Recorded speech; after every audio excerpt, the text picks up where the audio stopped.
Welcome to The World Awaits. Travel tales to inspire your wanderlust. I'm Kirsty Bedford, journalist, editor and travel writer. And I'm Belinda Jackson, author, travel journalist and columnist, and we're your weekly co-hosts. Welcome back to The World Awaits. How are you all? Hi everyone, how was your week, Kirsty? Oh my God, I had the best weekend. I've been saying that a lot lately, haven't I? I went to the Curated Plate Food Festival in Sunshine Coast that I've been banging on about for the whole year because I was supposed to go last year. I think I was actually meant to go another year. Anyway, family dramas and things meant that I just couldn't get there. So I was super excited to finally go. Awesome. So finally, I know you've been talking about it forever. I think it's been 2 years in the making. So what was it like? Was it worth it? I mean, they've got about 90 events or something like that, haven't they? Yeah, it's crazy. But they're obviously all sort of spread out over the region. So the events aren't in one place and it's across 10 days. So you have a chance to, knock off a few in those 10 days. So I was only there for a weekend. So, and the festival's all about celebrating local producers and chefs. So every event, does that. So it's all around the amazing produce and in the region. So I went to the opening event, which was such a fun event. It was the Mad Hatter's Tea Party at Yanella Farms, and they're the only producers in the world to have a variety of custard apples called Pink's Blush. I'd never heard of custard apples before then.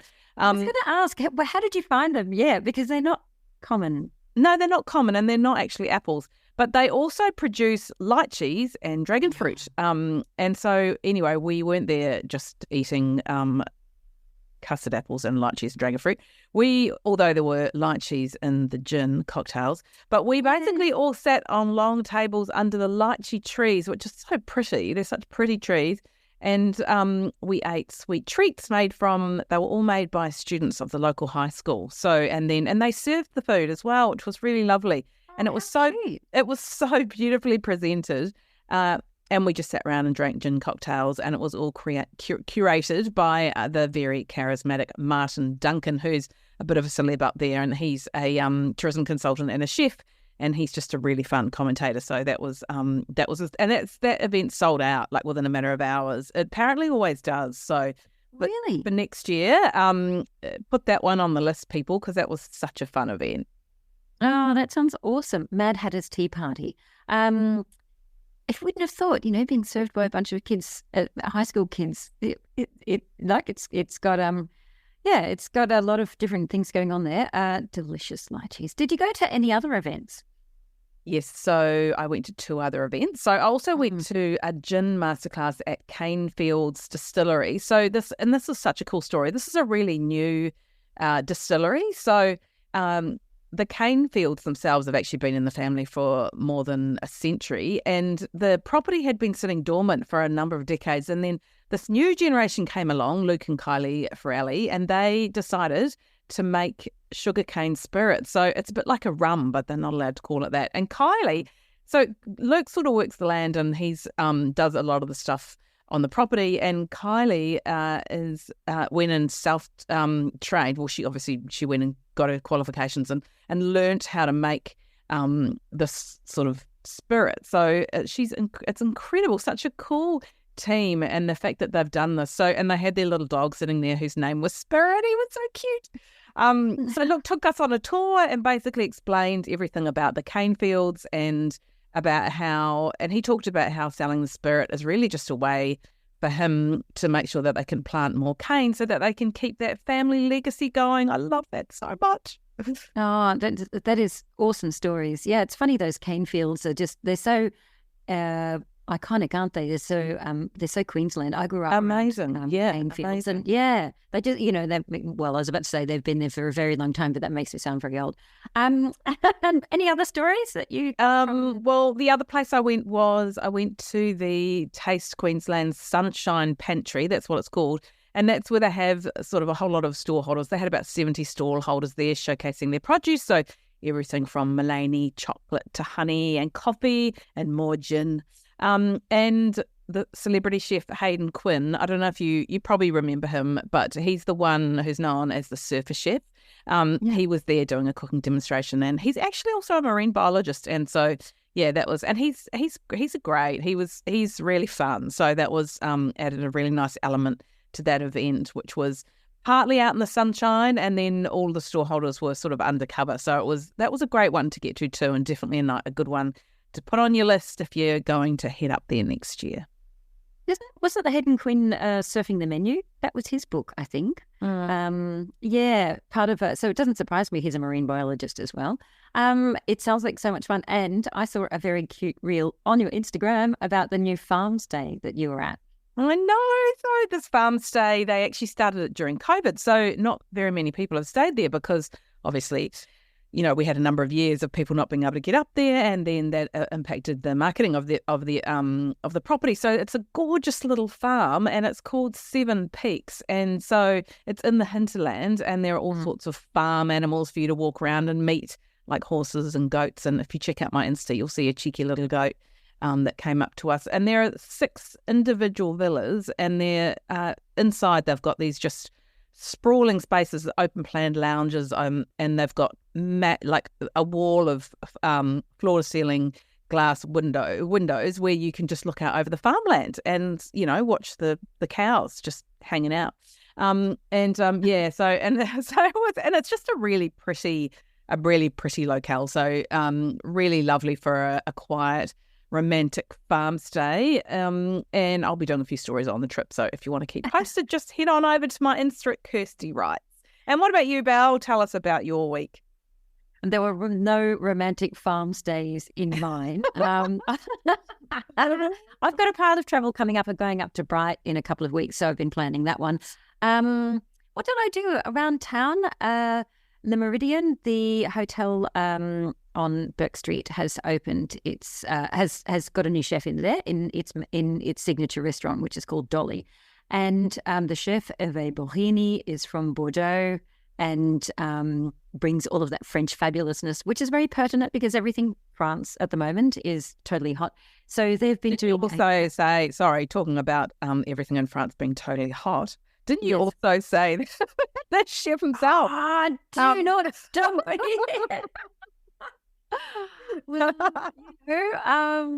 You're blushing. If only they could see.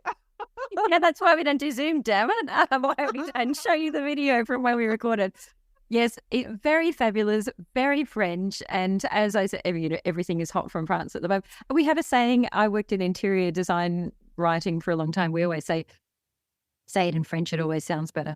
It was really interesting because they did this Paris After Dark, which is inspired by the sort of fin de siècle, turn of the century, up to 1920s dining in Paris. And if you go to Paris, they've got, you can go back to, there are dining rooms still around the city that haven't changed their decor, and you can go visit them, and they're, really Art Deco and quite vibrant, and they serve French classics that haven't been mucked around with. And I think that's where the best of the dishes were from the event that we went to. So tarte tatin, like apples, pastry, and lots of sugar. What can possibly go wrong with that? So that was probably my standout, was the dessert. And I'm not really a dessert kind of girl, but hoovered it down with gay abandon. So apart from that and planning, that's pretty much been my week. It doesn't sound very exciting when compared with yours, but I'm looking forward. I'm not looking back. So I think I'm trying to get past this winter thing like everybody in Melbourne. I know, it's so freezing. All right, well, this week we're talking about UNESCO Heritage Sites. So I'm not sure how many of you know how a site actually makes the list, but we're going to tell you. So the country of origin actually nominates a site, and it's then reviewed by an international committee. And surprisingly, there are about 30 sites added a year. I actually didn't know that. Thanks for that, Kirsty. That is a lot, given that they have to be very specific about the cultural or the physical significance. So one of the latest, what caught our eye on this one was that one of the latest to be added were the Marquesa Islands, which were just added to the UNESCO list a couple of weeks ago. The islands, this is a volcanic archipelago known for its biodiversity, and it's home to archaeological sites and living cultural traditions of the Marquesan people, like wood carving and music, and their dance is just phenomenal. So some of the others added this year that you might want to put on your travel to-do list, because how cool would it be to say, I've just been to this, the world's newest UNESCO site. So the Nelson Mandela Legacy sites in South Africa, which include the Union Building in Pretoria, where Mandela first assumed office, and the Constitution Hill in Joburg, and the Sado Island gold mines in Japan, which is a 400-year-old gold mine that is said to have been the most productive gold mine in Japan. Who knew? Wow. Who knew? You might still find some gold there. Fascinating. And I wonder if you'll still find gold there. Others include the Flow Country UK, which is described as a massive bog. But it's actually a really large... a good bog. I know, I love a good bog, but it's actually a really large rolling expanse of peatland and wetland area, and is the world's first peatland World Heritage Site. Really? I actually would have thought there's some in Ireland would have been nominated. They find things like one of the first Halloween pumpkins in a bog in Ireland, but it wasn't a pumpkin because there were no pumpkins in Ireland at the time, but it was a turnip. There you go. So, oh gosh, but fun fact. Okay, go on. The facts that you hold in that head of yours, Val. Oh God, nothing useful. And Beijing Central Axis in China, which is made up of former imperial palaces and gardens, sacrificial structures, and ceremonial and public buildings. Love a sacrificial structure as well. The archaeological heritage of Nia National Park's cave complex in Malaysia was also added this year. And that was once home to the original inhabitants of the area, the Penang tribe. And also on that list of UNESCO sites that have just been added, the cultural landscape of Al Faw Archaeological Area in Saudi Arabia, which is about 700 kilometres south of Riyadh. The varied desert landscape is made up of narrow gorges, natural arches, cliffs, ramps, massive landslides and caverns. And we'll put a link to all the UNESCO sites in the show notes. You're listening to The World Awaits. We'd love it if you could leave us a rating and review on your favourite podcast platform. This week, I chat with Julie Jones, one of Australia's greatest champions of accessible travel. Julie is the creator of website Have Wheelchair Will Travel and co-founder of Travel Without Limits, Australia's only disability-specific travel magazine. She travels with her family, including son Braden, who lives with cerebral palsy. Most people may not realise that 1 in 5 Australians lives with a disability, which means 20% of the travel market is searching for destinations, experiences and accommodation that is inclusive and adaptive for specific needs. But as Julie explains, often the facilities are as far down the list on websites as the dog water bowl. Welcome to the show, Julie. Thank you so much for having me. So great to have you on The World Awaits. Let's start by telling us about how you got into the travel industry and in particular into this area of accessible travel. Well, I travelled with my parents quite extensively when I was a child, so I had a real passion for travel from a young age. Started working in the travel industry as a travel consultant and always imagined that when my children were born that we would do the same thing as my parents had, take off for 6 months and travel around the world and give them the same experiences that I had had and shared with my parents, because I think travel is such a bonding experience.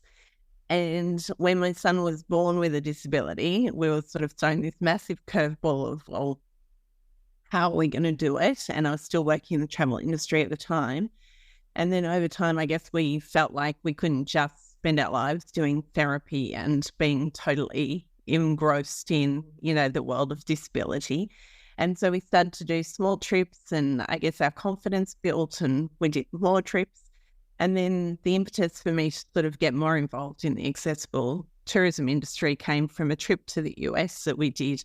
And it was our third long-haul flight. And to be honest, it felt like we were landing on the moon as far as trying to find information about it. It felt like nobody had done it before. And there was just this massive void because it was before the world of lots of sharing of information. And so when we came back from that trip, I felt so empowered that I decided to write about it on a blog.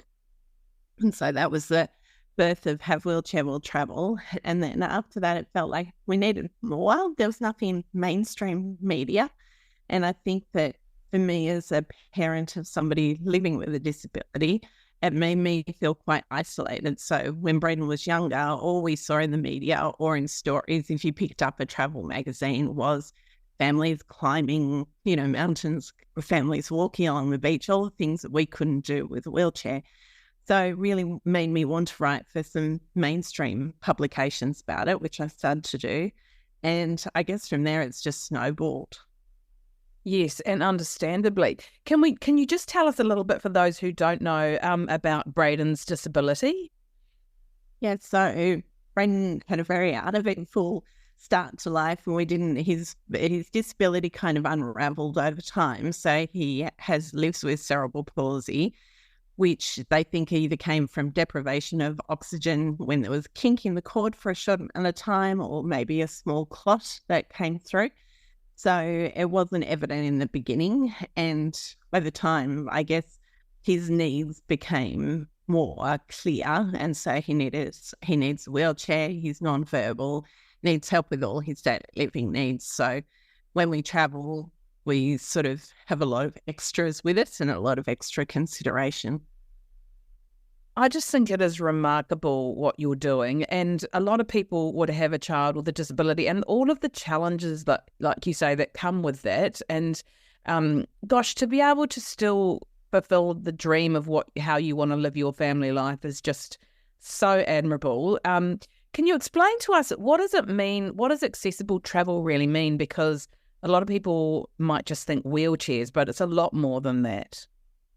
It is. And I always like to use the word accessible and inclusive tourism, because I think those two need to be married together to make sure that we don't just have ramps and, the actual external facilities for somebody with a disability. We all need to have a welcoming attitude, a bit of education. So that makes a big difference to being inclusive. And so accessible tourism comes in many forms. So there's the obvious, which is wheelchair access or ramp access. But then there's also people who have hidden disabilities. So that could be autism, it could be something like dementia, could be some kind of chronic health condition. And to the untrained eye, or to anyone looking at the person, they don't understand that they have a disability, but there may be a whole lot of things that make travel more difficult for them. We also have hearing, vision. There's so many, people with needs that may not necessarily be obvious instantly. What were the initial challenges? I mean, you were saying on that first trip, you just were so astonished at how challenging it was to travel. So how old's Braden? How long ago was that? So Braden's 28. And so we started off doing local trips with him up until he was 7. My husband carried him in a back carrier. So we've, hiked up Gunlong Falls in Kakadu, and we've climbed through glowworm caves in New Zealand, and been doing hikes around Mount Cook and things like that. But once backpack had to come off because Braden was just too heavy and too big, then that was probably where the challenges really became harder, because he was then in a wheelchair and we had to find places that were a bit more accessible for us. So what were the initial sort of biggest challenges that you found when you started doing travel with him in a wheelchair, particularly overseas? Biggest challenge was the lack of information. And that is probably, if you ask my readers, still the biggest challenge. It's definitely, there are definitely a lot more people considering it now, and there's people like myself.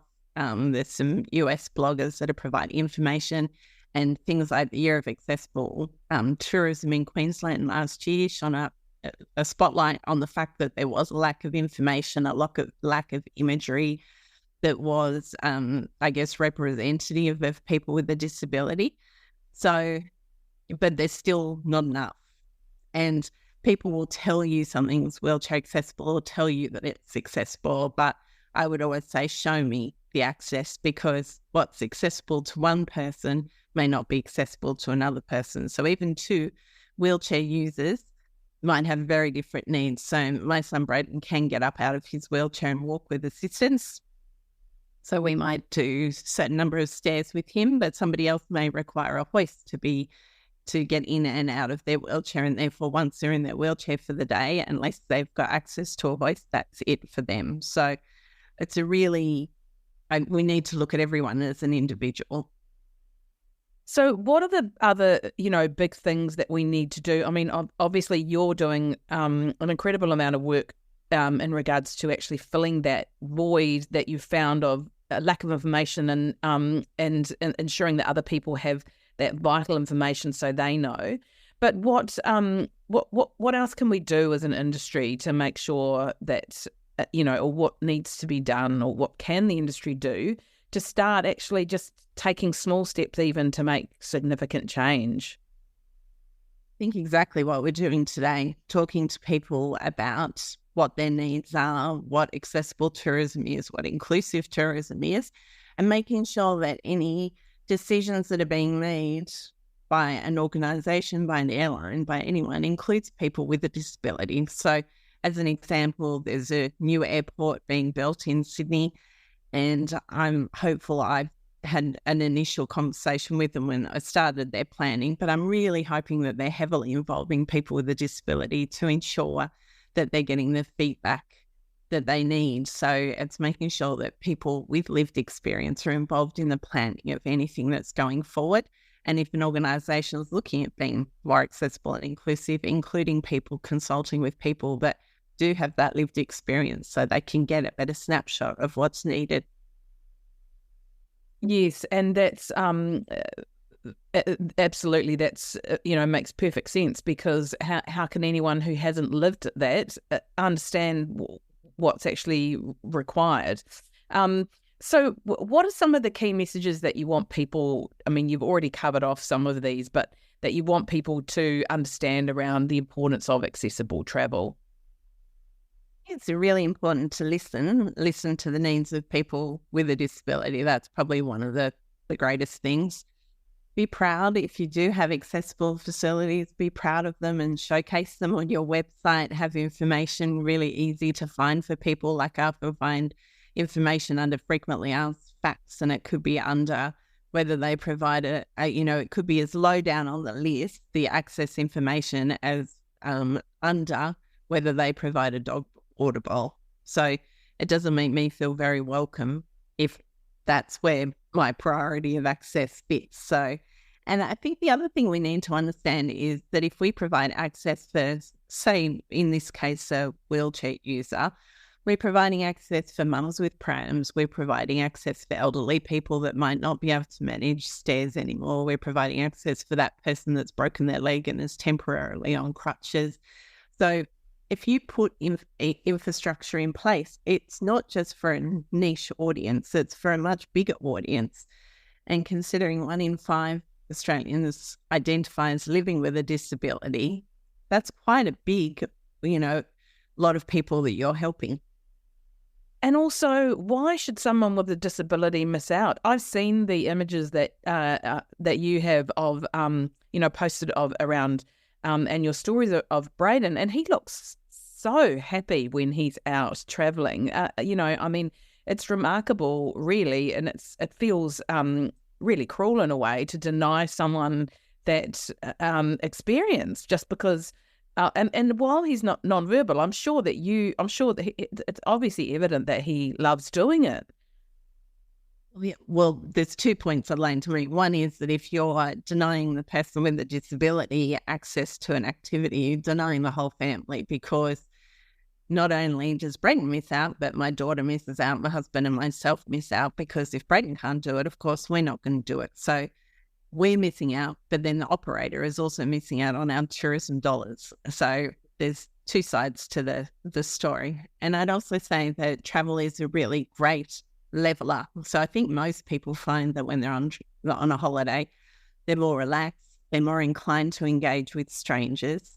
Well, people often don't know what to say to Braden because he's nonverbal. But if you're sharing an experience, then people immediately have common ground with him, and the disability sort of becomes less of a barrier for them. And they're much more inclined to comment to him or comment on his reaction about things. So it's a really engaging part of his life to to be traveling and to have those shared experiences with strangers. It gives him that real social connection, that sense of community.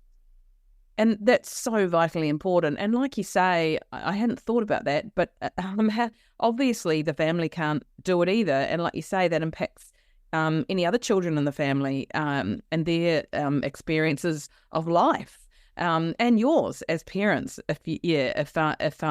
So let's talk about what are some places that do it well and some places that don't, that maybe need, we need to evaluate what they're doing. Two examples that I love to use is the US does it well from a standpoint of they have a baseline standard. So the ADA, which is the Americans with Disability Act, came into effect, I think, in the 1960s, late 1960s. And that ensures that, as an example, every hotel has a pool seat into the pool and to the spa. So if somebody can't step down the stairs, then they've got a pool seat, a hoist to go into the pool and spa. So you're paying the same amount for the hotel facilities and you're getting the same access as everyone else. So many hotels in Australia don't provide this. So you pay exactly the same, but you may not be able to access the pool or the spa when you come to Australia. And Australia also doesn't often leave those facilities in place. So you have to actually ask somebody to use them, which just takes away your independence. It's always nice to be able to use things independently if possible. So the US in general, I think, has, even an example of on my recent visit, one of the hotels I went to had a fire pit out the back of the hotel, and they'd installed an outdoor lift just to get to the fire pit. Well, that would be considerable cost, but it meant that anyone staying there with a mobility restriction was still able to access that fire pit. So that would be the same across the board in the States. Like that ADA really does give a baseline standard of accessibility. Many people would say that it needs to be updated, and I'd probably agree, but at least there's something there. I'd say somewhere like Fiji, we had the most amazing holiday in Fiji, and that wasn't because of the physical access, it was because of the inclusive attitude of the Fijian people. So Braden didn't miss out on anything, and they were much more open to adapting experiences for him. So we did quad biking, we did a tour quad biking, and he sat on the back of a quad bike because he can't manage one by himself. But we had non-slip matting, we tied him to the quad bike with an Oki strap, and he had the most amazing experience. But the Fijian people just said, bring him in and we'll see. So they did a test run around the street to make sure that they were satisfied that he would be safe. And we obviously wanted him to be safe as well. We wanted it to go well. And then they provided us with a separate guide, which we didn't ask for. We were prepared to be in a group, but they adapted things and they continued to adapt for our whole trip. We just found that the adaptation meant that it was a really inclusive trip, even though it was less accessible than, say, somewhere like America. Well, Australia's doing some great things as well. And I think I keep going back to it, but the Year of Accessible Tourism in Queensland has brought about some incredible change just in assets, having, real people with lived experience, showcased doing things. Because if I see a beautiful ad campaign, but I don't see anything in there that's accessible to me, immediately I think, I don't know whether, that destination would meet our needs. So it's tricky. I think Asia probably has some challenges just economically, but again, I think there's some instances a very inclusive attitude, which is good. Yeah, absolutely. And some stats came out fairly recently about showing, the spend that Australians with disabilities are making, and like you said, the stats are really high. So, why aren't we then doing better by them? And, why do you think what the barriers are? I mean, obviously financial, but, why do you think that is? I think that there's still this misconception that it's a niche market. I think that people assume that it's a small percentage of the market and therefore it's too much effort. And there's also sort of a fear of how we're going to do it. Are we going to do it well? Will we end up on the front page of the newspaper if we do something wrong? And I think in some regards, the media does a disservice because we tend to put the hero stories and the worst possible, case stories. So we'll have, Kurt Fearnley climbing the Harbour Bridge, which is amazing, but not what the majority of people with disability can do, or doing the Kokoda track, for example. And then we'll have the story of him not being provided with his wheelchair and how disgraceful that is. So we just kind of get the two extremes. We don't sort of tend to get that middle ground. And I think we need to see more of that because I think people are very frightened of not doing it well, not meeting expectations, and then suddenly, that it will be a poor reflection on their business. And I think one of the sayings that came out of a conference on accessible tourism last year was progress over perfection. When I talk to destinations about just start somewhere, just at least have a tab on the front page of your business or tourism destination that shows accessibility. And that immediately feels like the welcome mat's rolled out into my family because it shows that it's been a priority and you've thought of it and it's there. Whereas if it's not there, then it's kind of like, oh, where do I find the information? Have they thought about accessibility? Is it a market that they even care about? Now, I'm much more likely to travel somewhere where I feel that we're welcome. Yeah, of course. I mean, that makes perfect sense. And to make it easier. I mean, why should it have to be, particularly challenging? Look, it's just a really interesting subject, and I think the work that you're doing is invaluable in actually ensuring that more people like Braden have have options to travel, and also for your daughter too. I mean, I'm sure she is very grateful for the experiences that she's had. Yeah, and also as a family, I think that we all talk about our mental health, our physical health, and all of that is impacted if a person with a disability in the family can't do something. So we love nothing more than going for a walk on a beach at sunset. Having a beach wheelchair means that we can go for a walk on a beach at sunset. That's good for our mental health and it's good for our physical health. So it's really about all those things. And just remembering, I guess, that disability comes in many forms, as you said, and realistically, as much as people may not think that it can affect them, the majority of people will be touched by disability or age into needing the accessible infrastructure at some point. Everyone ages, which realistically means at some point everyone's going to need those facilities. Absolutely, that's absolutely right. We're running out of time, so our last question we ask all our guests is, what's the most bizarre travel moment you've ever had? We've had very many. It probably actually does not involve Braden, although we did have a stint in Alice Springs Hospital with Braden, and that was certainly an education from many ways. But the most bizarre for us was our flight was the last flight to arrive from Australia into Hawaii before Hurricane Iniki hit. And so we thought we didn't know that there was a hurricane, imminently due to hit the island. And our flight landed and we were all very excited about our holiday in this beautiful paradise. And as we're driving through the streets to get to our hotel, they were sandbagging all the stores and masking tape them. And there were big queues outside all the grocery stores. And then we arrived at the Sheraton and they told us what was happening, and they issued us with saline sticks and told us to fill our bath with water and told us that we may need to share our room with strangers because flights weren't taking off. So they had to accommodate their hotel guests. And they gave us an ocean view room, and it was probably the one time in my life that I did not want an ocean view room. So fortunately, the hurricane did not hit Waikiki. Sadly, it did hit Kauai, but it did not hit the where it was originally due to hit.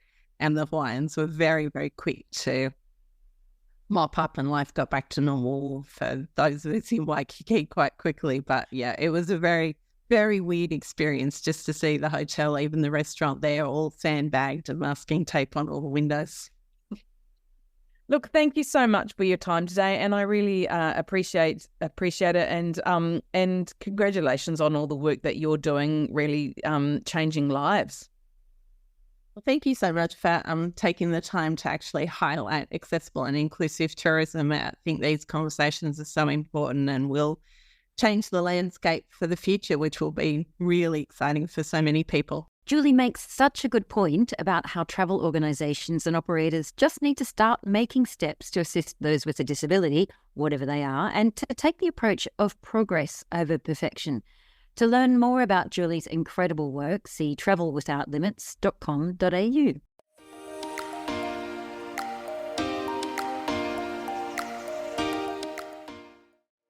Our tip this week is to help you when you're waiting for someone to arrive off a flight and have no idea where they are because, well, Wi-Fi on planes and unreliability of some airlines. Pointing no fingers. Yes, we don't need to say any more on those.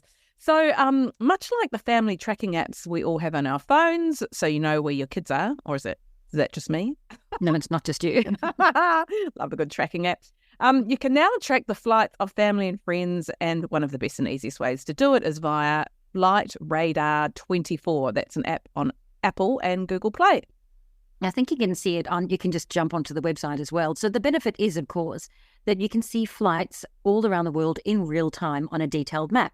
You can also view airport arrivals and departure boards, current delay stats, and current weather conditions, which is not necessarily what you get from your what you'll get from the website of the airport that they're arriving into. So it's considered more real time and more accurate than those ones. So I mean, I'm going to make a case in point. When I was in Dubai recently and stranded there because of all of the rain, the airport was not updating the flight status, but you could go on and actually track flights through that. So I believe it's much more accurate information. Yeah, and quite cool to watch too. Just fun to watch. Oh my gosh, yeah! You just click on them and you see where planes are going. And it makes you realise how many are in one particular area at one time. It's actually quite frightening. And not that I've ever been scared of flying, but when you look at that, you sort of think, oh my God, I didn't realise there were so many planes coming in and out at that particular time. Floating all around the world. And if you have, for some reason, tried that one and you don't like it, well, there are plenty of others too. So you can try Flight Aware or Flight View, and we'll put a link to all of those in the show notes. And if it's your bag that you're more worried about than tracking a person, because, you know, you might have some gin from Sunshine Coast in your bag and you need to know that it's made it to Melbourne Airport, then there are AirTags for that too. So I have actually used and have Apple AirTag, and you just pop it in your suitcase and then you can check on your phone. It tells you, which has happened to us. And it was really good in Europe because, you know, when you're going through multiple different countries, you can just look at your phone and see whether or not your bag has actually arrived in that particular country or if it's stuck somewhere else. So it's really good peace of mind. And, you know, while there might be a bit of a delay in getting the information, I actually found it very helpful. Yes, it's always fascinating to see where your bags go. I've had mine do absolute world tours, and I would have liked to have known that they were, you know, holidaying, having a fabulous holiday in Paris while I was actually in Brisbane. You know, we're like, oh, thanks for that.